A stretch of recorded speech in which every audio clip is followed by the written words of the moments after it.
দুনিয়ায় স্থলভাগে পিঁপড়া থেকে শুরু করে হাতি পর্যন্ত, ছোট্ট চেলা পোকা থেকে শুরু করে সাপ, বড় বড় পাইথন পর্যন্ত, টোনাটুনি পাখি থেকে শুরু করে ঈগল পর্যন্ত, নদীর ভিতরে চেলাপুটি থেকে শুরু করে তিমি মাছ পর্যন্ত অসংখ্য প্রাণী সকাল বেলায় খালি পেটে জঙ্গল থেকে, গর্তের মধ্য থেকে, বাসা থেকে, পানির মধ্য থেকে যার যার আস্তানা ছেড়ে আহারের অনুসন্ধানে শত সহস্র কোটি প্রাণী সব যার যার ক্ষুধার পেট নিয়ে বেরিয়ে যায়। আল্লাহ রাব্বুল আলামিন বলেন, সন্ধ্যা হতে না হতে সবগুলির পেট ভরাইয়া যার যার বাসায় আমি ভিড়াইয়া দেই।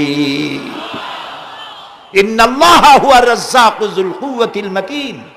খেতে দেওয়ার মালিক কে?